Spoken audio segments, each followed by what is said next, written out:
Hello, welcome to this session again. So today we are going to talk about health needs assessment. All right. Now, the basic foundation of understanding health needs assessment is in the word health needs and assessment. So let's get started. My name is Anthony Uwandu-uzoma. So before we get into the meat of today's session, I want to let you know that the secret of passing with excellence in any course is to keep an eye on the learning outcome. It is very, very important that you keep an eye on the learning outcome. So I can see here that my essay or my presentation should be critical. That means I should say something. If I say anything, it has to be both on both sides, both positive and negative. So I need to get authors that argue for and authors that argue against. That is from the outcome one. Now I need to talk about social determinants of health. I need to talk about the I need to retrieve population data. That's demography, right? Now I need to appraise the, the sources of data, the various sources of data. All right, and then I need to differentiate between the different types of health needs assessment. All right, and also I need to discuss about ethical practical issues around health needs assessment. And then from outcome number 5, I can see that I need to what retrieve data, okay, analyze and then evaluate it and then apply it to my topic. So so let us keep our eyes on those areas. All right. So the secret of understanding what health needs assessment is understanding the various definitions of need. All right. So the first is that need for health is a wider term. That means it includes problems that there are no treatment for. Okay, while needs for health care are problems, healthcare problems or individual problems for which there is an effective and culturally competent and socially acceptable methods of treatment.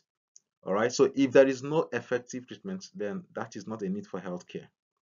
Now, the needs from the economic perspective has three meanings.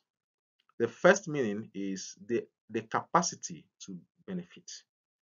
Now, when you talk about capacity to benefit, the first thing that should come to your mind is what?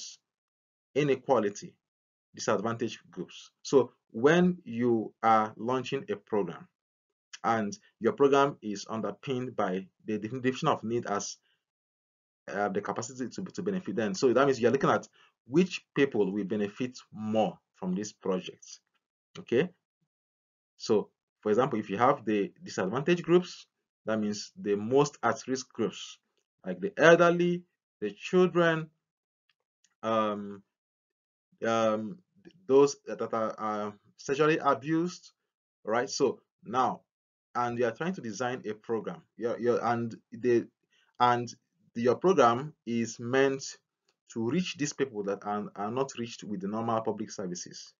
Then your concept of need is on the premise that need is defined as capacity to benefit. So that means that your services are going more to those that will benefit more from this program. That means to those that have the most, they have the capacity, but they are not benefiting much from the general from the general public health programs. Now, need can also mean demand, and demand in health economics is what people can and are willing to pay for. So if people are willing to pay for their GP visits, they are willing to pay for some tests, then that is demand, right? So that shows you that there is a need too. All right. Now the last one is what? Need as what defined as supply. Supply means what is actually provided. All right. So let's say, like for example, the number of hospitals in a city, all right, the number of health equipment in a city, supply. So needs can also be assessed based on what supply. So these are the three foundations. So that when you are doing your health needs assessments, if you see a need, you'll be able to identify it. All right. So you need to be able to identify needs from these three dimensions. All right. So also the diagram in front is also still trying to illustrate the same thing. All right, so you see that there's a place in the middle here where all these needs meet together. That's number 7.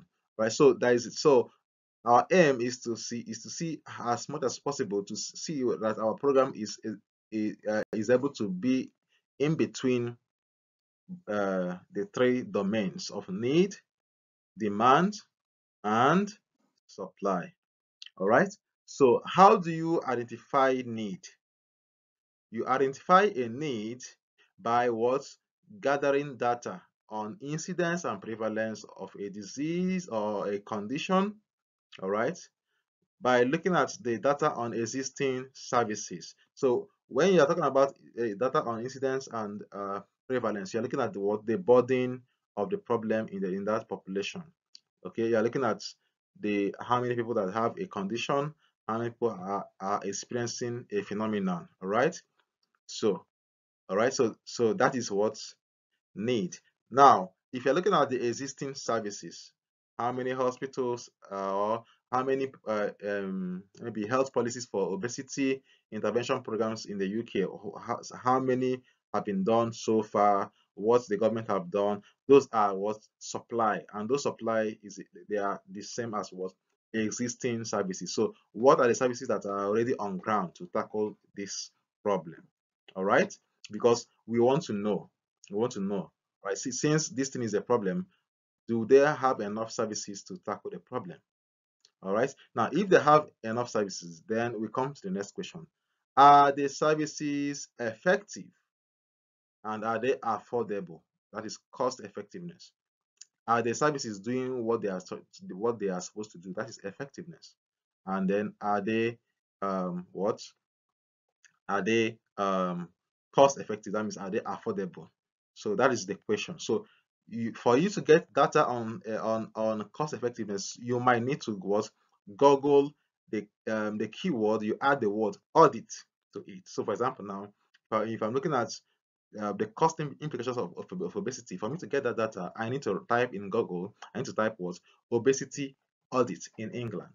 All right, obesity audit in any country of your choice. All right, so I would prefer, for the sake of data, it's much easier for me to get data in the UK. So it's just my own personal choice. It's not a must, but that is my own advice. All right, but you can always write your essay in any country of your choice.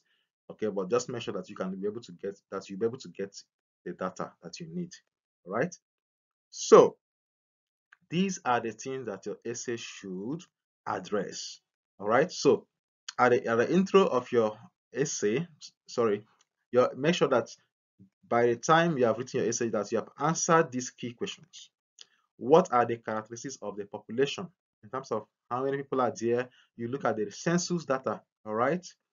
Look at the age distribution. Maybe are there how many people in among the elderly or children, depending on the condition that you want to write about.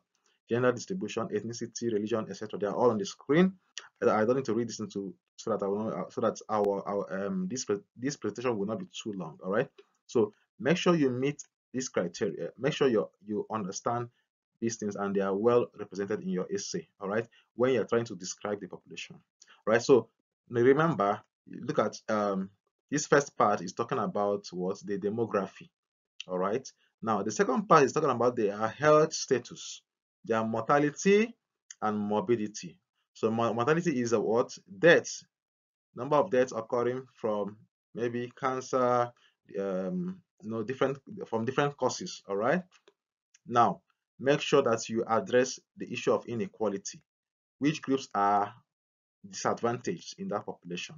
Is it children? Is it men? Is it women? Okay. So what are the disadvantaged groups? Identify it. That is on inequality. Now, then identify the existing services and the existing policy. For example, if you're writing on obesity, you can get, if you type in obesity policies in England or in Scotland or in Wales, anywhere, you will see what the government have done. All right. You might see a number of hospitals that have been built or centers for this. So just depending, make sure you identify the existing resources that are already in place. That is the supply. Okay, they are already in place to meet the needs. All right. Now, then identify the social determinants. I think if you're talking about the social determinants, you're also talking about inequality. So there is no need of separating them because social determinants of health lead to inequality. All right. So these two should be waived in the same paragraph, I think. Yeah. All right. Either paragraph or in the same section. So as you're listing the social determinants, you are demonstrating how these determinants are affecting the population. All right, how you are demonstrating how the unreached groups, the marginalized group, are experiencing poor access to health and healthcare services. Now, um, you also need to include local people opinions. For example, through focus, if you do some Google search, you will get some journals on qualitative interviews of experience of disease, experience of use of healthcare, experience of interpretation services.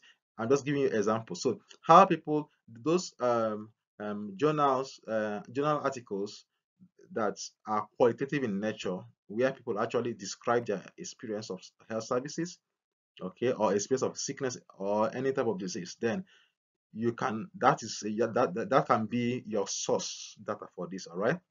Now you need to also describe how the topic is linked to the local or national priorities. For example, if you're talking about maybe mental health, is a big thing in the UK. So there are programs that the government have stated that these are their priorities. So you cite it, and you use that as your backup as why your topic is important. All right. Now, like I said, your essay needs to identify the needs. It needs to identify the demands and it needs to identify the supply. All right. All right. Then you need to have an action plan.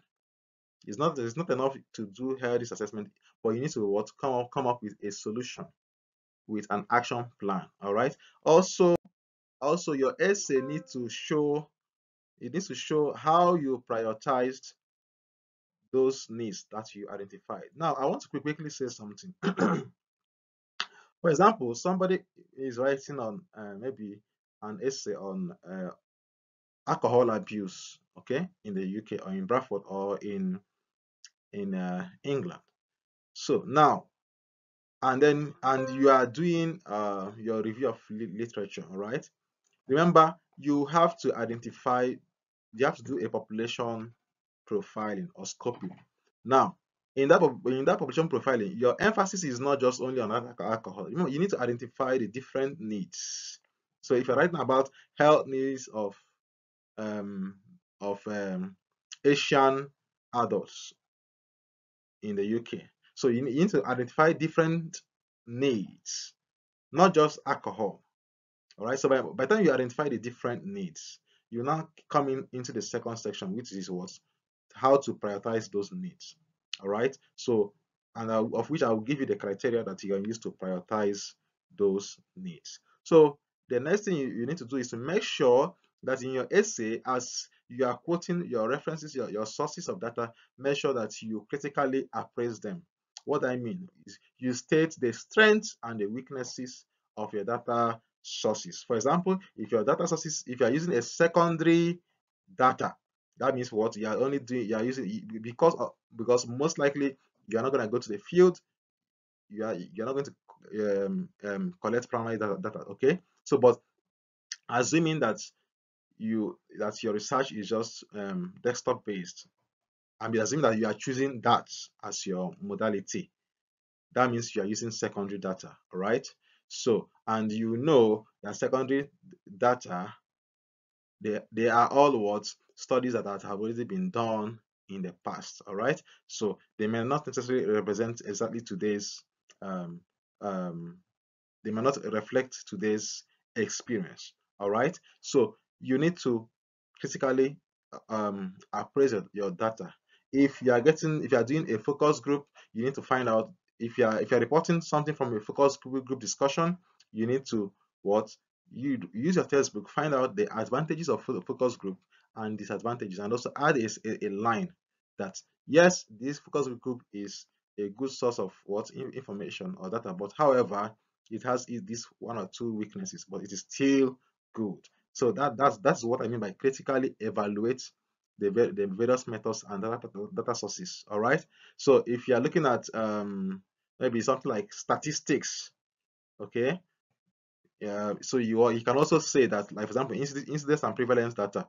All right. If you read your textbook and you see the disadvantages of those kind of statistical data, you will see that also they also um, because they are objective in nature, they lack um, subjective input, they lack real life experiences that people can only say in during qualitative studies. All right. Now, your essay, you need to have a paragraph. You need to have a paragraph that shows the different approaches to need assessment. I think there are 3 to 4 approaches. All right. So you need to just briefly take each of them one by one, then criticize them by stating their strengths and weaknesses, and then you tell us the one that you want to use in your essay or in your presentation, okay, and why you want to use it, and also the possible weaknesses. All right, then the last thing is applying a usage of some tools. So I'm going to list some tools here, and also this PowerPoint will be also shared to you after this presentation. All right, so this is a link that can guide you on in the journey after watching this video. All right, so health needs assessment is what? A process of identifying the health and healthcare needs of a particular population. What is a population? It can be a population. It can be a population of interest. It can be a group of people that have a particular disease, a group of people that have a particular condition, a group of people that have that are living in a particular place. All right, a group of people, maybe prisoners. Okay, it can be a close population like prisoners.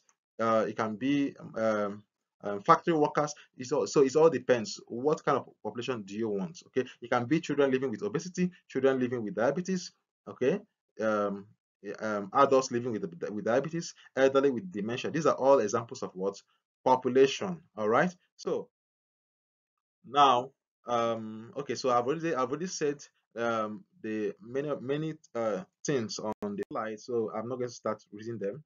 All right. So now another thing again in your introduction, you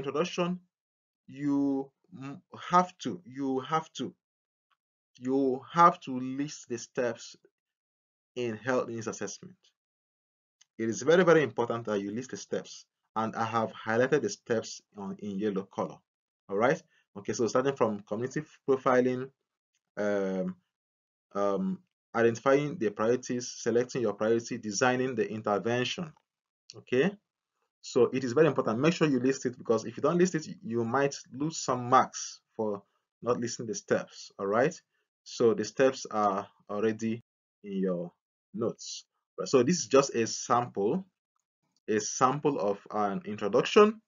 All right. You don't need to copy it. It's just a kind of guide. So your introduction should contain the approach that you have chosen. Which approach do you want to use? And remember, you're writing your introduction last. Okay, after you have written the whole essay, you can now come and then write your introduction. So the things that you need to be in your introduction are on the screen, right?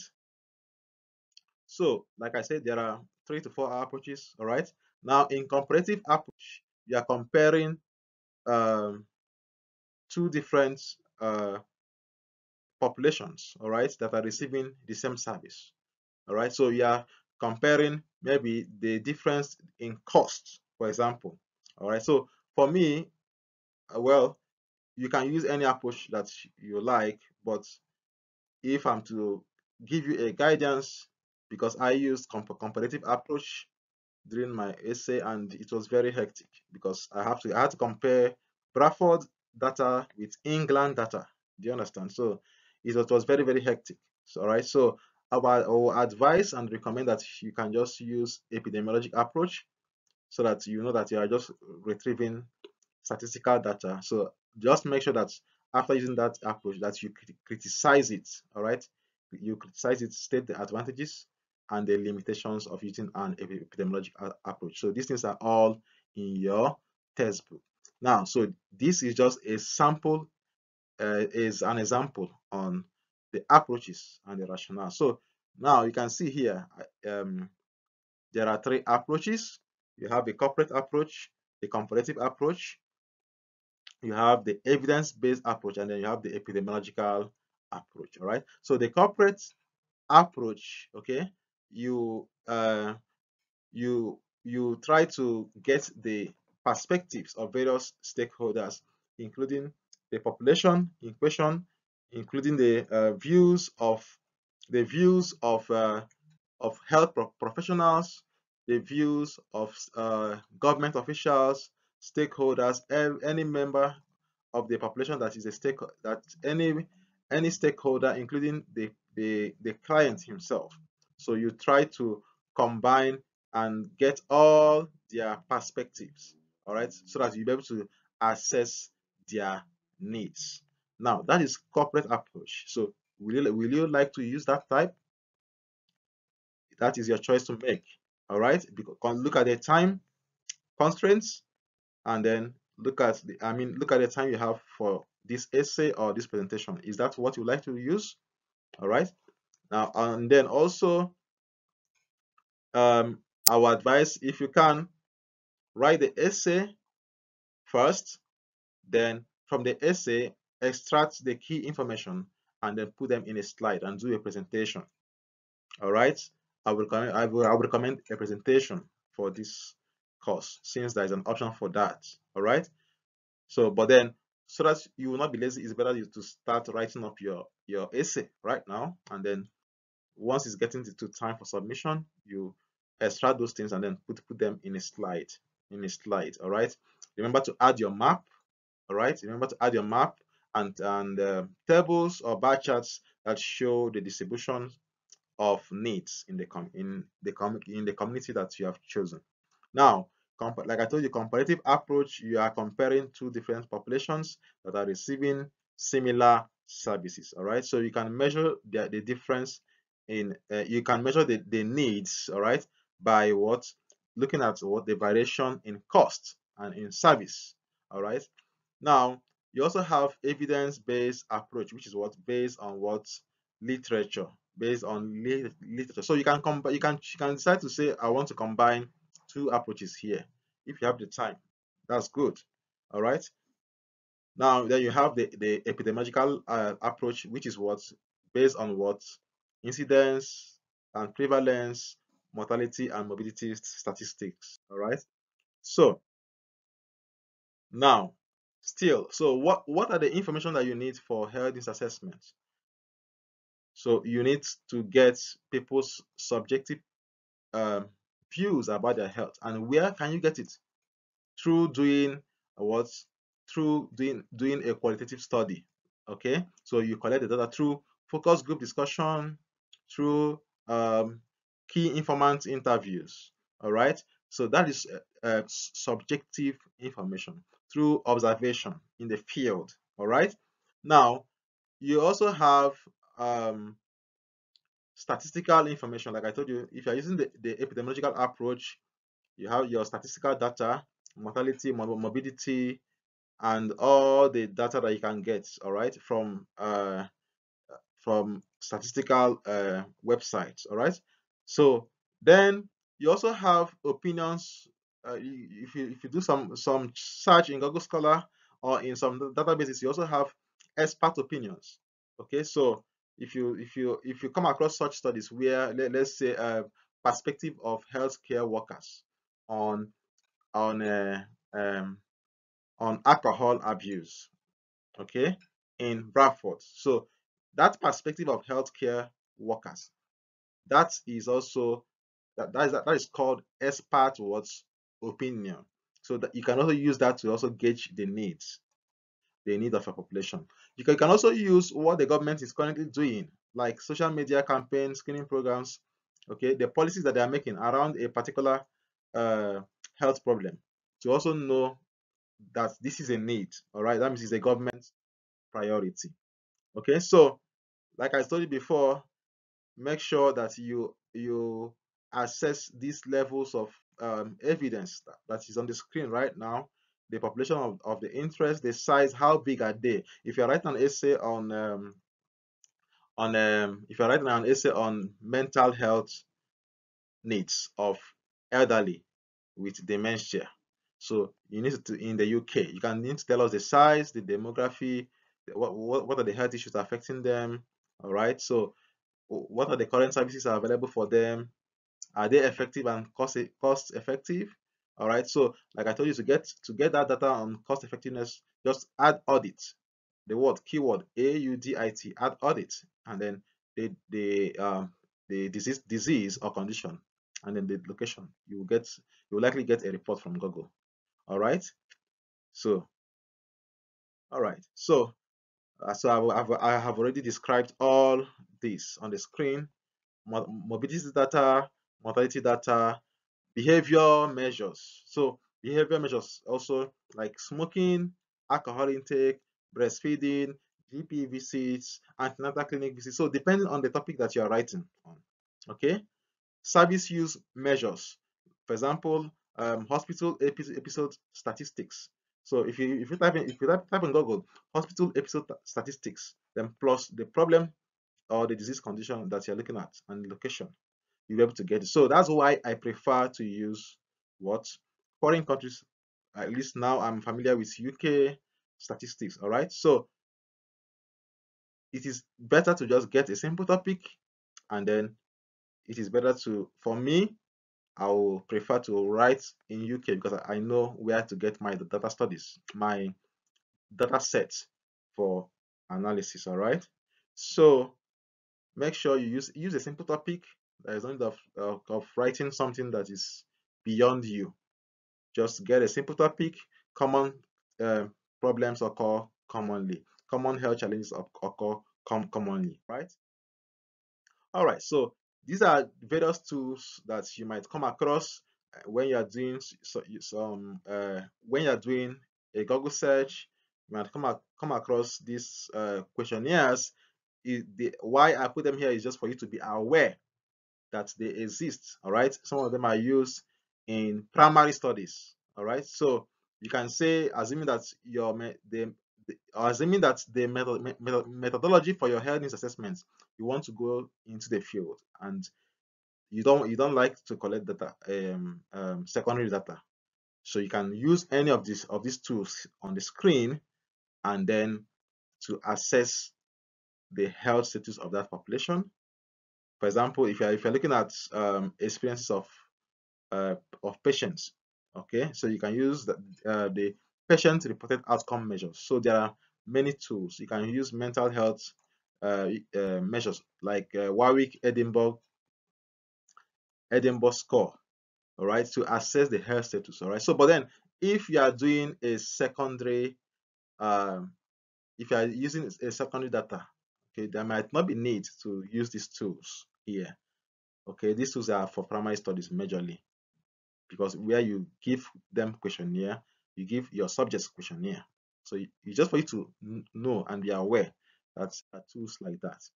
Now, these are websites that you can use for data set them to access your data. All right. So I'll be sharing a copy of this PowerPoint after this video, so that you can have access to them, and then I'll also demonstrate, just give you an example on what it looks like to access your data from there. So basically they are all UK websites, um, apart from WHO, UNICEF. You can also check joint. You can type the keyword JSNA or Joint Strategic Needs Assessments. then plus the location. So you're assuming that you're writing in mental health needs of adolescents in England, for example. You can just type in joint strategic needs assessment, okay, then plus adolescents, okay, then plus England. So you will see a report. So normally they do monthly reports, quarterly reports. So you see how they did those. So you'll be able to get some statistics from those places. You can also check ONS website. That means Office of National Statistics. Okay, ons.gov.uk, then NHS Digitals. All right, so I will drop this PowerPoint at the end of this. Now you must criticize your data sources. If you want to get high marks, you must criticize your data sources. So as you are saying this, that the incidence is this, prevalence is this, try and say, however, okay, so find out the use your textbook and then find out how to criticize those sources. What are the advantages of using secondary data sources? What are the disadvantages? What are the advantages of using a questionnaire as your uh, um, as your data source? So on the screen here are different examples of criticizing your data source. All right. So let's just move in. Then, like I told you, you need to list your steps in health needs assessment. So now, I made a very important point here. The first step actually is before you do community profiling, you are supposed to do you're supposed to plan for your health needs assessment. How do you plan? Estimate the resources, how many staff that is needed. All right. What's the budget like? Okay, what's the duration like? Is it 6 months? Is it 9 months? Okay, so have have a fair estimate on what your health needs assessment looks like. All right, then after that you can now go straight to what community profiling. All right, so you write the aim. All right, then you identify the priorities. So I'm going to show you how to identify the priorities. All right, so now when you are doing community profiling, remember you are stating various needs of that community or of that specific population that you identify. Various needs like sexual health needs, alcohol health needs. So now, when you are now um, trying to select like let's say select top two, how will you identify the top two needs that your essay or your presentation will address? Remember, at the end of this whole thing, you have gotten so many needs, all right, but then you need to choose one or two, okay, at most two, that you can design an intervention for. So you need to choose one or two, okay. So how will you know the one to choose? It is based on what the one with the highest incidence or highest prevalence. All right, the one that has that affects the disadvantaged group the most. So let's say that people in prisons, they lack access to HIV testing. All right, and then you have identified that while 50% of people living in Nigeria access HIV testing. However, only 20% of people living in Imo State. However, only 20% of prisoners in Imo State are accessing HIV testing services. So you can see that there is a real need here, because that marginalized group, which are the prisoners, they have lower access than the national average. All right, so this is an example of how you can say, okay, this is why I want to choose this one. All right, you can also make a choice based on the effectiveness, the one with the the problem that has the most effective solution, and that solution that is socially acceptable and culturally relevant. So based on that, you can also do your select your priority. So but I will still give you further criteria on selecting your priority.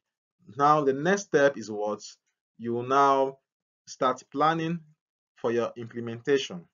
How will you how will you implement how will you implement this thing, implement the intervention. All right. So after that, you now look at how will you measure success, how will you measure progress. That's what review and evaluation. All right. So this is just an example on how to write your introduction. But remember, the emphasis should not be, remember, in community profiling, you are not just going straight to alcohol. Oh. You are looking at the population. What is their status? What is their current state? So you're looking at alcohol, you're looking at diabetes. They just, in a nutshell, what are the various challenges that they are facing? All right. Then you now prioritize them. All right. So like I told you now, how will you get the top two or the top one need that you want to address? So these are the criteria, right, that you need. So look at the burden. Look at that. That means what? How many people are affected? So the disease with the highest burden, and you are sure that that disease is affecting more of the disadvantaged group. It has the highest impact, and then the intervention that you are planning is very, very effective. For example, let's say mosquito, uh, as sharing of mosquito nets, all right, for malaria, or health education, all right, to stop smoking is an effective intervention, all right. And then you see that the services are not much, all right, for that population.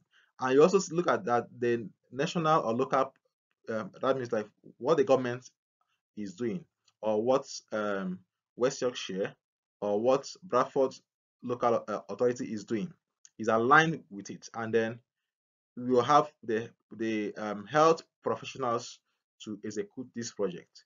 All right. So once you score the options, let's say you have like 5 interventions that you want to execute. So and then you are scoring them based on this criteria. So the one with the highest score, okay, will be the basis for your intervention. So you can say that this is that um this so let's say that health education, you can say that various studies have shown that health education is a key strategy in what improving the health of adults living with diabetes. You quote the reference, your sources like 1, 2, 3 authors. Okay. Now, based on the results of my health needs assessment, I can see that the elderly people are experiencing have the highest prevalence of type 2 diabetes in this population in Bradford. All right, so that is what based on burden. All right, so that becomes your justification, right? So your justification can also be based on equity. But remember that also in all these things, the intervention must be what? Effective. It has to be, it must be appropriate and culturally sensitive. So these are and then also aligned to the national or local priorities. So very, very, very important. So these are the criteria that you need to what? Properly prioritize your health needs. So after you have done that, then you now talk about the planning and implementation of your action plan. So now you have chosen 1 or 2 needs that you want to prioritize. Now you want to start what? Implementing it. Okay, so how do you plan? You have to use the principles of what? Community engagement. So you can see we are coming back again to health promotion again. All right. So you have to. So remember, in prioritizing these needs, remember that you have engaged the stakeholders. You have called them for a meeting and say, okay, these are the needs that we have identified. Okay. So and this is what you are looking at. All right. So community engagement, community involvement. All right, is very, very important before you start executing. Then multi-stakeholder collaboration. For example, you need to what? You need to liaise with the Ministry of Health. You need to liaise with the local authority. Let's say the Bradford Local Council, okay, or the local council or the local authority in any of the states in England, all right, that you are looking at, all right. Now, what are the action plan that you want to take? So the action plan can be in any of these health promotion areas. If you remember your definition of health promotion, so health promotion has 5 strategic areas. It's either in creating or improving a public health policy, all right, or looking at the environment, okay, or the structure, or you are looking at changing community behavior, or developing personal skills, or reorganizing health services. So in which of these areas do you want does your action plan fall in? So you can link it to health promotion. You can justify your action plan using the Ottawa Charter, using the definition of health promotion, all right.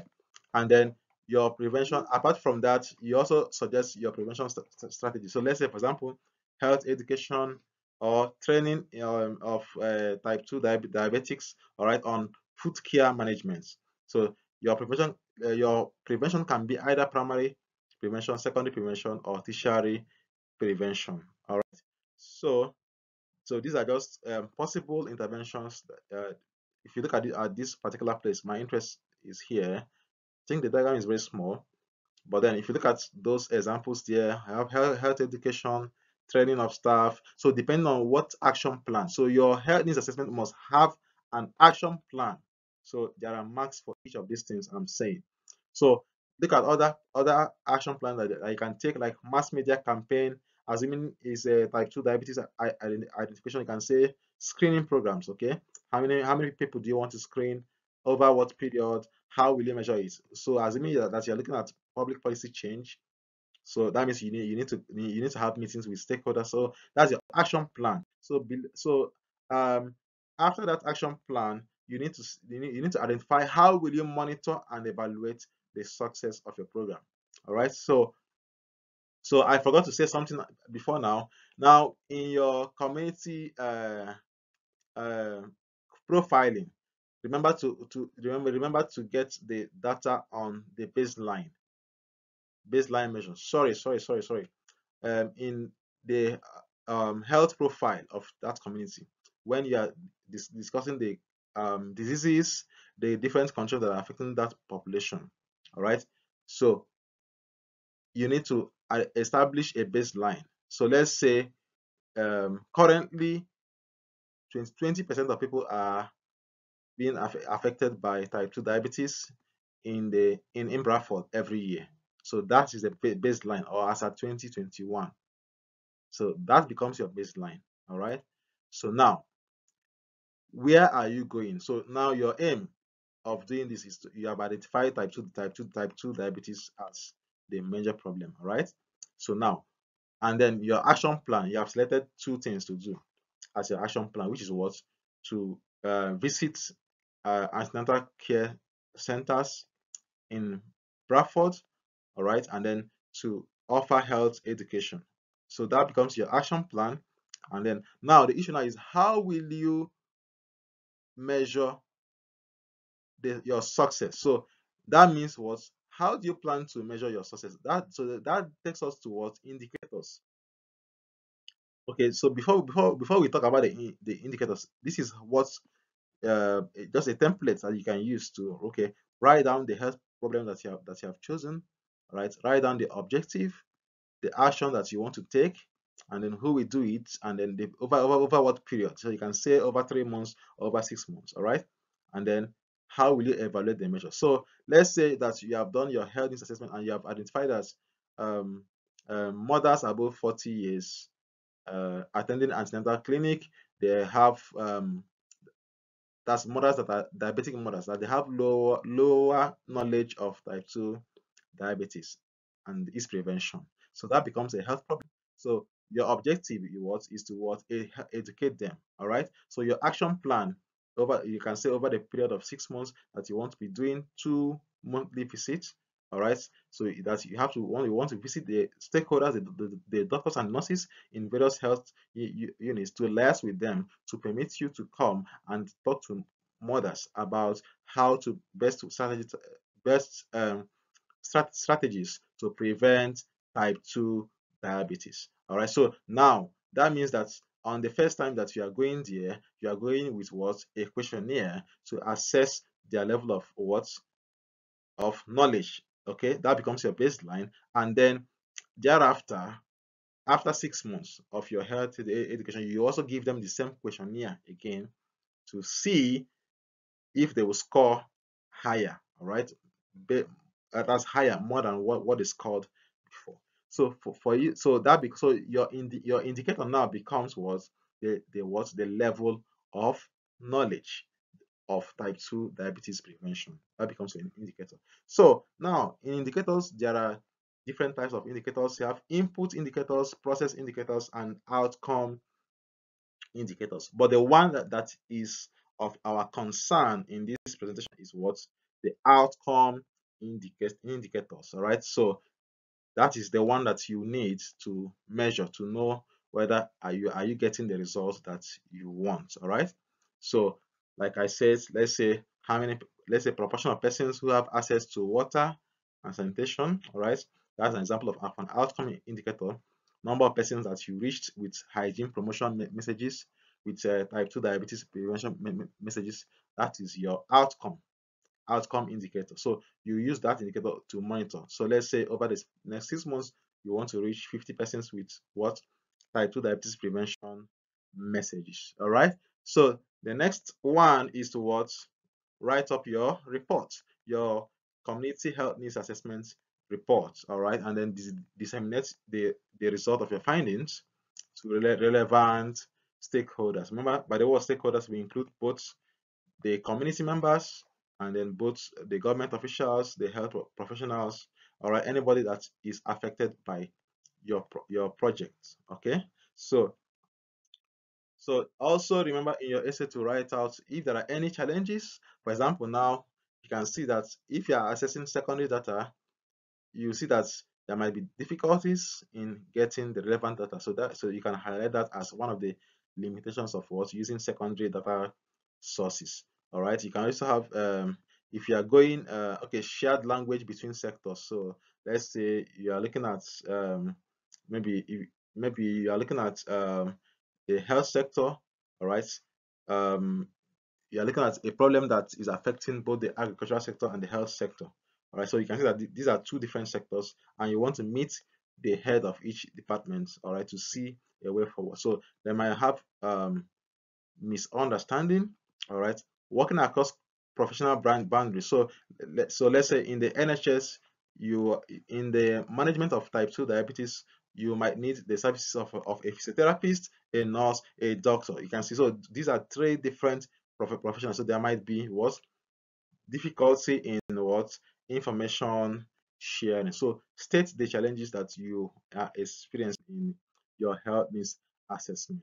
All right, so and then you